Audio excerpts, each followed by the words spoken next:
Hello everyone, this is Aniket Deshpande और आज फिर से लेके आ चुका हूँ बेटा तुम सबके लिए पीजीबीपी का मतलब ये अपना जो चौथा हेड है जिसका नाम क्या है पीजीबीपी, उससे रिलेटेड कुछ बातें। तुम चाहे सीए वाले बच्चे हो, सीएस वाले बच्चे हो, सीएमए वाले बच्चे हो, सबके लिए इंपॉर्टेंट सेक्शन लेके आए हो बेटा आज। और देखो ये वीडियो को लाइक भी करो, सब्सक्राइब भी करो, लास्ट तक बने रहो सो दैट तुमको हर एक सेक्शन जो है वो पीजीबीपी का मैं तुमको बता पाऊँ। ये सीरीज आने वाली है, धीरे धीरे करके मैं सब पीजीबीपी धीरे धीरे करते करते करते करते सब कुछ तुम्हारे लिए लेके आने वाला हूँ। तो लेट अस स्टार्ट।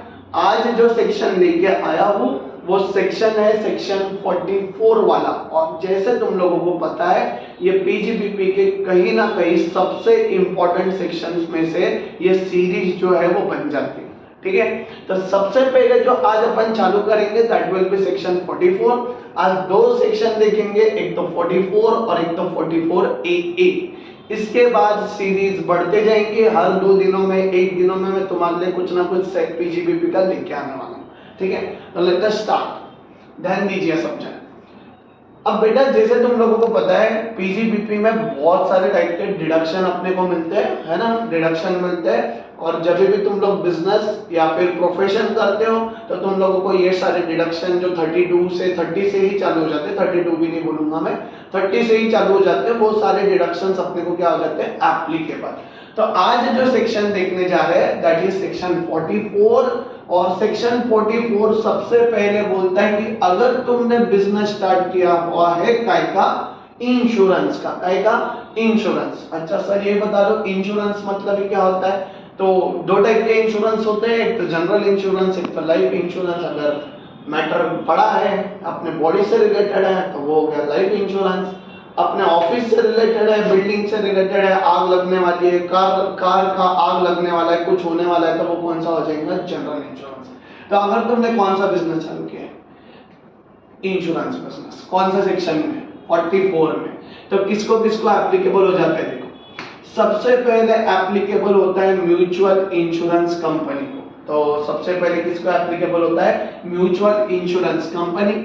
साथ में एप्लीकेबल होता है कोऑपरेटिव सोसाइटी को, और साथ में एप्लीकेबल होता है अदर पर्सन को। अदर पर्सन जो कि इनकम टैक्स में आते हैं। जैसे तुम सब ने ही डेफिनेशन पढ़ी थी पर्सन की, तो पर्सन में जितने भी लोग आते हैं अगर उन्होंने चालू कर दिया इंश्योरेंस का बिजनेस तो वो सारे लोगों को सेक्शन 44 क्या हो जाएगा, एप्लीकेबल। सबको सारी बातें क्लियर है यहाँ तक। उसके बाद अब बेटा तुम लोग कर रहे हो बिजनेस, है ना, क्या कर रहे हो, बिजनेस। तो एक बात बताओ, तुमको सैलरी मिलेगी क्या, नहीं। तो बताओ ना कितने हेड से तुम लोग इनकम कमा सकते हो, 4। सिर्फ काय को छोड़ के, काय को छोड़ के, सैलरी को छोड़ के 4 हेड कौन से थे, PGBP, other source, capital gain और हाउस प्रॉपर्टी। ये चारों से तुम लोग बिजनेस, इंश्योरेंस बिजनेस से पैसा कमा सकते हो। सिर्फ कहां से नहीं कमा सकते हो, सैलरी। अरे भैया बिजनेस कर रहे हो तो सैलरी का कोई लेना देना नहीं है, सबको क्लियर है। अब जो भी तुम्हारी चारों हेड से इनकम कैलकुलेट होंगी वो होंगी शेड्यूल नंबर 1 के हिसाब से। कौन से शेड्यूल के हिसाब से, शेड्यूल नंबर 1 के हिसाब से। सबको सारी बातें क्लियर है। एक बार बता दूंगे सेक्शन 44 ये डील करता है काय के साथ में, इंश्योरेंस बिजनेस के साथ में। ये एप्लीकेबल होता है कितने लोगों को, 3। एक तो म्यूचुअल इंश्योरेंस, कोऑपरेटिव सोसाइटी और अदर पर्सन। ठीक है, अदर पर्सन में कौन आएंगे, जितने भी सारे पर्सन में डेफिनेशन में अपन ने लोग पढ़े थे सब आ जाएंगे इसमें। साथ में इनकी जब तुम लोग इंश्योरेंस कंपनी का टोटल इनकम निकालोगे तो चारों हेड का एडिशन करना है सैलरी को छोड़ के। अब जो तुम लोग टोटल इनकम निकालोगे वो होना चाहिए शेड्यूल नंबर 1 के हिसाब से। सबको सारी बातें क्लियर है यहाँ तक के, ठीक है। आगे बढ़ते हैं और आ जाते हैं बेटा सेक्शन 44AA पे। 44AA ये बोलता है कि अगर तुम लोग धंधा पानी कर रहे हो, प्रोफेशन कर रहे हो, तो मेंटेन करो भैया बुक्स ऑफ अकाउंट। ठीक है, मतलब बिजनेस और प्रोफेशन कर रहे हो तो AA में तुम लोगों को क्या मेंटेन करना है, बुक्स ऑफ अकाउंट्स। तो देखो बुक्स ऑफ अकाउंट मेंटेन करना किसको किसको जरूरी है, तो हर एक पर्सन, एवरी पर्सन जो कि लीगल काम कर रहा है, मेडिकल से रिलेटेड काम कर रहा है, इंजीनियरिंग से रिलेटेड, आर्किटेक्ट से रिलेटेड, अगर तुम लोग इसमें से कोई भी प्रोफेशनल काम कर रहे हो तो वो केस में तुमको क्या मेंटेन करना है, बुक्स ऑफ अकाउंट। अच्छा, बुक्स ऑफ अकाउंट मेंटेन तो करनी है, ये तो समझ गया सर, बट इसके हिसाब से जैसे एओ ने बोला होगा उसके हिसाब से। एओ मतलब यहाँ पे कौन है, असेसिंग ऑफिसर। इसके हिसाब से तुमको क्या मेंटेन करनी पड़ेगी, बुक्स ऑफ अकाउंट। सबको सारा पॉइंट क्लियर है यहाँ तक? अच्छा सर ये बताओ कि मैंने धंधा चालू कर दिया और लगे मुझे बुक्स ऑफ अकाउंट मेंटेन करने का? नहीं भैया, ऐसा नहीं है। उसके लिए तुम्हारा जो टोटल इनकम है ना, टोटल इनकम है वो कितना होना चाहिए, 1.5 लाख रुपए होना चाहिए। कितना होना चाहिए, 1.5 लाख रुपए। बट कब, प्रीवियस ईयर को छोड़ते हुए, पिछले 3 सालों में। जैसे फॉर एग्जांपल अगर मैं बताऊं तो ये प्रीवियस ईयर चल रहा है असेसमेंट ईयर चल रहा है 23-24 का, तो प्रीवियस ईयर हो गया 22-23। इसको छोड़ के जो पीछे वाले प्रीवियस साल है, कितने साल, 3 साल, उसका कितना लाख तुम्हारा इनकम होना चाहिए, 1.5 लाख। तो तुमको क्या मेंटेन करने पड़ेंगे, बुक्स ऑफ अकाउंट। सबको सारा पॉइंट क्लियर है यहाँ तक के?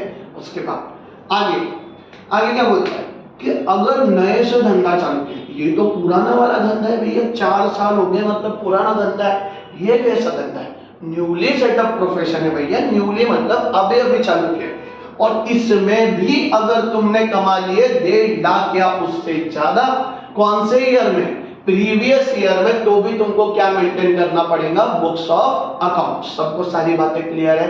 अगर पुराना धंधा है तो फिर याद रखना है 1.5 लाख रुपए, कौन सा साल छोड़ के, प्रीवियस ईयर को छोड़ के कितने साल, 3 साल।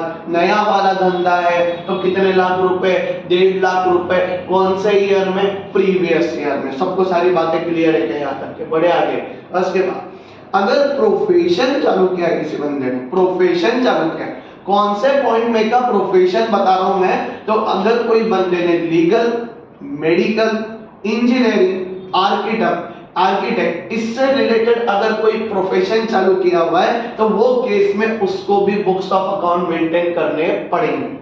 अगर ये प्रोफेशन चालू करने वाला बंदा इंडिविजुअल या फिर कौन है, एचयूएफ, कैसा है, इंडिविजुअल या फिर एचयूएफ, और भाई साहब ने इनकम कमा ली है कितने लाख, 2.5 लाख या फिर उससे ज्यादा, या फिर टोटल टर्नओवर मतलब क्या होता है, सेल्स 25 लाख या उससे ज्यादा कमाया है भाई साहब ने 3 सालों में से 1 सालों में। 3 साल मतलब कौन सा साल, तो प्रीवियस 3 सालों में से कितने साल, 1 साल में भी अगर भाई साहब ने कमा लिया क्या, टर्नओवर कितने लाखों का, 25 लाखों का, तो भी उसको बुक्स ऑफ अकाउंट मेंटेन करना पड़ेगा। तो अगर बेटा दोनों में से एक भी कंडीशन सेटिस्फाई हो जाती है, एक तो इनकम वाली या फिर टर्नओवर वाली, तो तुमको बुक्स ऑफ अकाउंट मेंटेन करना पड़ेगा। सबको सारी बातें क्लियर है यहाँ तक के? बड़े आगे। उसके बाद अगर ये तो पुराने वाले धंधे की बात होगी, अभी फिर से है ना, ये कौन सा वाला धंधा है, ओल्ड धंधा है, ओल्ड वाला। अब बात करेंगे बेटा न्यूली सेटअप के लिए, फिर से मतलब नए से चालू कर रहे हैं ना, एकदम नया पूरा चालू कर रहे हैं। क्या चालू कर रहे हैं, प्रोफेशन, है ना। तो नए वाले सेटअप अगर है तो 2.5 लाख रुपए तुम्हारा इनकम होना चाहिए, या फिर टर्नओवर होना चाहिए कितना, 25 लाख रुपए या उससे ज्यादा। कौन से ईयर में, प्रीवियस ईयर में। कौन से ईयर में, प्रीवियस ईयर में। तो वो केस में तुमको बुक्स ऑफ अकाउंट मेंटेन करना पड़ेगा। सबको सारी बातें क्लियर है? अगर पुराना धंधा है तो याद रखना है 2.5 लाख की लिमिट है, काय के लिए, इनकम के लिए। टर्नओवर के लिए 25 लाख, जो कि कमाने कब, 3 सालों में 1 साल, तो भी समझ में आ रहा है यहाँ तक के? उसके बाद अगर नए से धंधा है तो कितने लाख, 2.5 लाख या फिर 25 लाख। कौन से ईयर में, प्रीवियस ईयर में। तो क्या मेंटेन करोगे, बुक्स ऑफ अकाउंट। सबको सारी बातें क्लियर है बेटा यहाँ तक के? उसके बाद अगर बात करें अदर देन इंडिविजुअल और एचयूएफ की, देखो यहाँ पे क्या पॉइंट पढ़ा था अपन ने, इंडिविजुअल और एचयूएफ, इसके अलावा भी तो पर्सन होते हैं बहुत सारे। तो अगर ये दोनों को छोड़ के कोई दूसरा है, जैसे फॉर एग्जांपल कंपनी है, ठीक है, और उनका इनकम जो है वो कितना है, 1,20,000 या उससे ज्यादा, या फिर टर्नओवर कितना है, 10 लाख या फिर उससे ज्यादा, जो कि उन्होंने कमाया है कितने सालों में, 1 साल, पिछले कितने सालों में, 3 सालों में से 1 साल भी अगर कमाया होगा तो वो केस में उनको क्या मेंटेन करना है बेटा, बुक्स ऑफ अकाउंट। सबको सारी बातें क्लियर है क्या यहाँ तक, कोई डाउट है क्या? बढ़ेगा, कम डाउट होगा तो मुझे कमेंट बॉक्स में डाल देना बेटा, ठीक है। हर डाउट का सॉल्यूशन तुमको मैं दूंगा 101%, ठीक है। अब ये जो लोगों को फॉलो करना था, बुक्स ऑफ अकाउंट इतना एक्सीड हो गया तो बुक्स ऑफ अकाउंट मेंटेन करना है, तो कितने सालों तक मेंटेन करना है? पूरे 6 सालों तक के। बट कब से? रिलीवेंट प्रीवियस ईयर से। रिलीवेंट प्रीवियस ईयर मतलब जब से तुमको ये रूल एप्लीकेबल होता है 44AA का, तब से लेके कितने सालों तक? 6 सालों तक तुमको वो बुक्स जो है वो संभाल के रखनी पड़ेंगी। सबको सारी बातें क्लियर है? यहाँ पे 44 और 44AA का कार्यक्रम क्या करते हैं बेटा, समाप्त। Thank you so much, please do like and subscribe. बहुत सारी चीजें तुम्हारे लिए लेके आने वाला हूं, so thank you so much.